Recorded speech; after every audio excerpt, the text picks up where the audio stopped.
প্রত্যেকটা রাশির মানুষ, প্রত্যেকটা নক্ষত্রের মানুষের প্রেম, ভালোবাসা, অ্যাটাচমেন্ট, দুঃখ, আ মানুষের ওপর মানুষের রাগ, এভরিথিং কিন্তু ডিপেন্ড করে থাকে।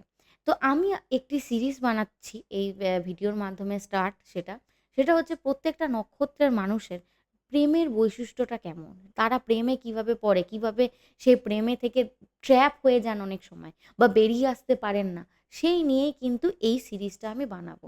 আজকে ফার্স্ট সিরিজ সেটা হচ্ছে অশ্বিনী নক্ষত্রের মানুষদের প্রেম কেমন হয়ে থাকে, প্রেমের জীবন তারা কেমনভাবে এগিয়ে নিয়ে যান। তো প্রথমত আপনাদের যদি অশ্বিনী নক্ষত্র হয়ে থাকে অবশ্যই আমাকে কমেন্ট করে জানাতে একদমই ভুলবেন না।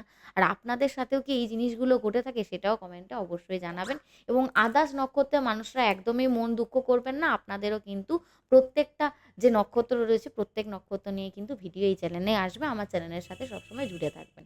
তো ১ম এ বলে রাখি, অশ্বিনী নক্ষত্রের মানুষদের প্রেমে কিন্তু অনেক তাড়াতাড়ি অনেক রকম ভুল হয়ে থাকে। ১ম এই আমি এই নেগেটিভটা তুলে ধরছি। কারণ আ অশ্বিনী নক্ষত্রের মানুষদের আমি দেখেছি, মানুষটাকে জানার আগেই সেই মানুষটাকে তারা কিন্তু ভালোবেসে ফেলে। মানে খুব অ্যাগ্রেসিভ কেতুন নক্ষত্র তো মানে বুঝতে পারে না। অত মন দিয়ে ভাববে, মাথা দিয়ে ভাববে সেইসবের দিকে যান না।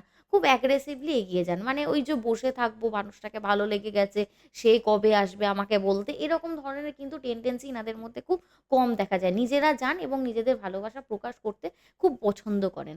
এবং আ অশ্বিনী নক্ষত্রের মানুষদের মধ্যে না খুব অ্যাট্রাকশন। কাউকে ধরুন ভালোবেসে ফেললেন। মানে ধরুন কারোর পার্সোনালিটি খুব ভালো লেগে গেল। সেই মানুষটার একটু কেয়ার পেয়ে গেলেন। তখনই এই নক্ষত্রের মানুষদের মনের মধ্যে হয় এই নিয়েই হয়তো আমার জীবনের সব। তখনই তার পার্সোনালিটি তাকে অ্যাট্রাক্ট করতে শুরু করে দেন। আর সেখান থেকেই কিন্তু সমস্যা শুরু হতে থাকে। প্রথমত হচ্ছে এনারা নিজেদেরকে ১ম এই খুব তাড়াতাড়ি নিজেদেরকে ইমোশনালি ইনভেস্ট করে দেন সেই রিলেশনশিপ এ। ব্যাস! মানুষটাকে পুরোপুরি জানা হলো না। কি চান সেই মানুষটা আপনার থেকে সেটা পুরোপুরি জানা হলো না। এবং তারপরেই তার আগে কি করেন অশ্বিনী নক্ষত্রের মানুষের ফিউচারটা নিয়ে ভাবতে শুরু করে দেন। যে এই মানুষটার সাথে আমি ঘর করব, এই মানুষটাকে এইভাবে রাখবো। এই জিনিসগুলো নিয়ে তিনি ভাবতে মানে কি বলবো মনের দিক থেকে খুব সরল সাদা না হলে এরকম কিন্তু হয় না। অশ্বিনী নক্ষত্রের মানুষরা কিন্তু এই কারণের জন্য প্রেমে অনেক সময় বেশিরভাগ টাইমটাই চিট হয়ে থাকেন। প্রেমে বিশ্বাসঘাতকতা এই জিনিসগুলো কিন্তু হয়ে থাকে। আর এই জিনিসগুলোই অশ্বিনী নক্ষত্রে কিন্তু লাভ ট্র্যাপ এ জড়িয়ে ফেলে। প্রথমত আপনি মানুষটার একটা রিয়েলিটির প্রেমে পড়ছেন কিনা সেটা দেখা উচিত। কারণ দেখুন, আপনার মনের মধ্যে আপনি নিজের মতো করে সেই মানুষটার একটা ইমেজ বানিয়েছেন। আদতে সেই মানুষটার ইমেজটা কেমন আপনি কিন্তু জানেন না। এই জিনিসটার একটা কিন্তু প্রবলেম অশ্বিনী নক্ষত্রের সাথে চলতে থাকে। আরেক সময় দেখা যায় অশ্বিনী নক্ষত্রের মানুষ এমন কিছু মানুষের প্রতিও আকৃষ্ট হয়ে থাকেন যে সেই মানুষটা কোনোদিন আপনার জন্য নয় প্রথমত। সেকেন্ডলি আপনার জন্য কোনোদিন সে চেঞ্জ হবে না। আপনি জানেন সেই মানুষটা টক্সিক। আপনার কথা সে শোনে না। কিন্তু আপনার মনের মধ্যে এই ভাবনাটা চলতে থাকে আমি যদি এর সাথে থাকি, আমি একে ঠিক করে দেব। আমি একে সাহায্য করব জীবনে এগিয়ে যাবার জন্য। এমনও হতে পারে যে ও আমার জন্য হয়তো বদলে যাবে। এই ধরনের মানসিক চিন্তা অশ্বিনীর মধ্যে থাকে যে সেই মানুষটাকে ভালো যখন বেসে ফেলেছি সেই মানুষটাকে জন্য আমি সব করতে পারি এবং এই মানুষটাকে আমি আমার নিজের মতো করে ঠিক তৈরি করে ফেলতে পারবো। কিন্তু আদতে দেখা যায় রিয়েলিটিতে সেটা কিন্তু হয়ে ওঠে না সবসময়। আবার আ একটা কথা এটার সাথে আমি বলতে চাই দেখুন একটা মানুষকে ভালোবাসা, তার জীবনের দায়িত্ব নেওয়া আর তার সাথে, সাথে সেই মানুষটাকে পরিবর্তন করার দায়িত্ব নেওয়া দুটো কিন্তু একটা একদমই আলাদা জিনিস। এই জিনিসটা কিন্তু সবসময় আ এইসব রিয়েলিটি আজকালকার যা যুগ জেনারেশন সেখানে কিন্তু অনেক সময় খাটে না। ঠিক আছে? আর আরেকটা সমস্যা হয় আমি দেখেছি অশ্বিনী নক্ষত্রের মধ্যে সেটা হচ্ছে অশ্বিনী নক্ষত্র না আ অনেক মানে রেড ফ্ল্যাগ যেগুলোকে বলে আজকালকার দিনে জেন জিরা বলেন ওয়ার্ডটাও ইউজ করেন। আ মানে ভালো না মানুষটা টক্সিক খুব। তার সাথে থাকা যায় না রিলেশনশিপে। তারপরেও সেই মানুষটাকে আপনারা ক্ষমা করে দেন। চান্স দেন যে সেকেন্ড টাইম আমি দেব। অনেক সময় দেখা যায় আপনাদেরকে ছেড়ে সে চলে গেছে মানুষটা। অন্য কারোর সাথে। সেই মানুষটা ওই মানুষটার সাথে থেকে হ্যাপি হননি। মানে আপনার কাছ থেকে যে এক্সপেকটেশনটা উনি ফুলফিল করত সেটা উনার কাছে করতে পারছেন না।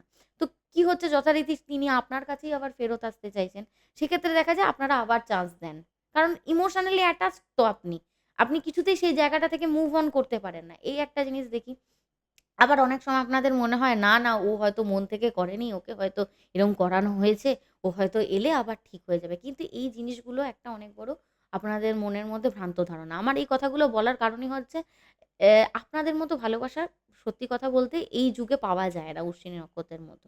অনেক সময় দেখা যায় আপনারা এরকম ভুলভাল সিদ্ধান্ত নিয়ে ফেলেন এবং জীবনে দিনের পর দিন মেন্টালি প্রচণ্ড পরিমাণে কিন্তু এক্সহস্ট হয়ে থাকেন, কাজ করতে পারেন না। এই কারণের জন্য। কারণ দেখুন যে ডিজার্ভ করে আপনার ভালোবাসা আমার মতে মনে হয় তাকেই দেওয়া উচিত। আর কারণ অনেক সময় দেখা যায় আপনি এমন কাউকে দিচ্ছেন না সেই জায়গাটা ফুলফিল হচ্ছে না। আর এই কার্মিক সাইকেলটাও মানে ব্রেক হবে না আর কার্মিক সাইকেল চলতে থাকবে উল্টে। আবার আ এই কারণের জন্যই আমি দেখেছি যে কখনোই মানে বেশিরভাগ টাইমটা কি এই অশ্বিনী নক্ষত্রের মানুষরা কিন্তু ডিসঅ্যাপয়েন্টমেন্ট এ ভোগেন। মানে মন থেকে তো খুশি হতে পারেন না, না? আর ইমোশনাল ভাবে ডিসট্যান্স ও তৈরি করতে পারেন না। আবার অনেক সময় দেখা যায় যে কি বলবো? তার জন্য অনেক কিছু করেছেন। ভাবেন যে রিলেশনশিপ এ অনেকদিন থাকলাম, তার জন্য তো এত কিছু করলাম, এতটা সময় তার পেছনে ইনভেস্ট করলাম। তাই জন্য একদিন আবার হয়তো আপনি এটাও সিদ্ধান্ত নিয়ে নেন যে সেই মানুষটা হয়তো আর ফিরবে না। তাহলে আমি কমপ্লিটলি এক কাজ করি মুভ অন হয়ে যাই। অনেক সময় আবার অশ্বিনী নক্ষত্রের মধ্যে এই দ্রুত সিদ্ধান্ত নেওয়ার জিনিসটাও আমি কিন্তু দেখেছি। সবসময় যে খারাপই বলব তা কিন্তু নয় আপনাদের ম আ ম আ জন্য। আমি অনেক ক্ষেত্রে দেখেছি অশ্বিনী নক্ষত্র খুব তাড়াতাড়ি ডিটাচমেন্ট করতে পারে। কারণ অশ্বিনী নক্ষত্র কেতুর নক্ষত্র। তাকে যতই আপনি উপর থেকে এরকমভাবে পুশ করুন না কেন, তাকে যতই ইমোশনাল জিনিসের দিকে ঠেলে দিন না কেন, একটা না একটা সময় কেতুর নক্ষত্রের এই মানুষরা কিন্তু বেরিয়ে আসবেই সেই ইমোশনাল বন্ডেজ থেকে। কারণ তারা বুঝতে পেরে যায় যে এটা আমি একটা অনেক বড় শিক্ষা পেলাম। এখান থেকে আমার একটা লেসন হলো। তাই জন্য আমি তো সবসময় বলব যে তাড়াহুড়ো করে কখনো কাউকে নিজের মনের মানুষ বানাবেন না। তাকে সর্বপ্রথম অবজার্ভ করুন। ১ম এ দেখুন সে আপনাকে কতটা ভালোবাসে। আপনি কতটা ভালোবাসেন সেটা কিন্তু ম্যাটার এখানে করছে না। সে আপনাকে কতটা ভালোবাসে, তার জীবনে আপনার প্রায়োরিটি কত, সে আপনার জন্য কারণ আপনি জানেন আপনি তো আপনার দিক থেকে এভরিথিং করবেন। তো সেই মানুষটা আপনার জন্য কতটা করতে পারে এভরিথিং এর মধ্যে এবং কতটা আ তার জীবনের ইম্পোর্টেন্স আপনার জন্য রয়েছে সেইটা একটা দেখা এবং তার জীবনে এই যে এফার্ট কতটা তিনি কনসিস্টেন্সির সাথে দিতে পারছেন। আরেকটা জিনিস হচ্ছে রেসপেক্ট। সম্পর্কে শ্রদ্ধা থাকা, রেসপেক্ট থাকা খুব দরকার। কেউ যদি আপনাকে রেসপেক্টই না করতে পারল, সে নিজেকেও কোনোদিন তার মানে রেসপেক্ট করতে পারে না, কাউকে করতেও পারবে না। সম্পর্কে রেসপেক্ট এবং বাউন্ডারিজ থাকা খুব দরকার। তো দেখবেন কতটা তিনি আপনাকে রেসপেক্ট করেন। তিনি কি আপনার এই সম্পর্কে রেসপনসিবিলিটি নিতে পারছেন বা পারবেন পরবর্তীকালে? এই কয়েকটা জিনিস এবং কঠিন সময় দেখুন আমাদের ভালো সময় কিন্তু আমাদের সাথে সবাই থাকে। থাকতে চায় উল্টে। কিন্তু এই কঠিন সময় এলে, বিপদের সময় এলেই কিন্তু বোঝা যায় আমাদের জীবনের আসল বন্ধু কে, আমাদের জীবনের আসল পার্টনারটা কে। তো এই যে কঠিন সময় যখন আসবে সেই সময় আপনি তো তার পাশে নয় থেকে যাবেন, সে কি আপনার পাশে থাকছে? এই জিনিসগুলোকে অবজার্ভ করা প্রথমত। আরেকটা জিনিস আপনাকে বলব আ নি আ অন্যকে বাঁচাতে সবসময় চেষ্টা করবেন না। অনেক সময় দেখা যায় আপনারা অন্যকে বাঁচাতে গিয়ে নিজের মেন্টাল পিস পুরো নষ্ট করে ফেলেন। সবসময় নিজেকেও একটা প্রায়োরিটি লিস্টে রাখার চেষ্টা করবেন। আমি আশা করছি আস্তে, আস্তে অশ্বিনী নক্ষত্রের মানুষরা এই মানে দিনকাল যা পড়েছে সেটা দেখে, দেখে আস্তে, আস্তে শিখছেন। এটাই হচ্ছে এই ভিডিওরও আমার মানে সত্যি কথা বলতে মোটিভ। আরেকটা জিনিস হচ্ছে আ প্রেমে অশ্বিনী নক্ষত্রের জন্য আমি কিছু রুলস বলে দিচ্ছি। সেটা হচ্ছে প্রথমত অ্যাট্রাকশন হয়েছে। সেই মানুষটাকে আপনার ভালো লেগেছে। তার পার্সোনালিটি ভালো লেগেছে প্রথমত। কিন্তু ১ম এই এগিয়ে যাবেন না। আপনার তরফ থেকে আপনি কিছু করবেন না। একটু টাইম দিন। আমি যেটা বললাম অবজার্ভ করুন সেই মানুষটা কি চায়, সে কেমন তাকে বোঝার জন্য কিছুদিন টাইম নিন। দেখুন দেরি হোক কিন্তু দেরিতে হলেও সঠিক মানুষটা আসুক। এইটা আমি কিন্তু সবসময় আপনাদেরকে বলব। আরেকটা জিনিস হচ্ছে কথা কতটা বলছে আর কাজে কতটা করে দেখাচ্ছে সেটা একটা জিনিস প্রথমত। আরেকটা জিনিস হচ্ছে রিলেশনশিপে আপনি নিজে কি সেটা বোঝাতে যাবেন না। নিজেকে প্রুভ করতে যাবার দরকার নেই। নিজের ভ্যালু আপনি নিজে জানেন। অন্যকে দেখানোর দরকার নেই আপনি কতটা ভ্যালুয়েবল। সো এক্ষেত্রে রিলেশনশিপটা কতটা হেলথি আপনার জন্য পরবর্তীকালে হবে সেটাও দেখে নেওয়ার চেষ্টা করবেন। কারণ আজকালকার দিনে সম্পর্ক হতে যতটা না টাইম লাগে, সম্পর্ক ভেঙে যেতে তার থেকে বেশি সময় লাগে না সেটা খুব ভালো মতোই জানেন। তাই জন্য আজকালকার দিনের জন্য কথাটা মাথায় রেখেই আমি এই ভিডিওটা কিন্তু প্রথমত বানিয়েছি। শুধু অশ্বিনী নয় অন্যান্য নক্ষত্রের জন্য আমি বানাবো। আর অশ্বিনী নক্ষত্রের মেন শক্তি আমি তো অনেকই দেখেছি।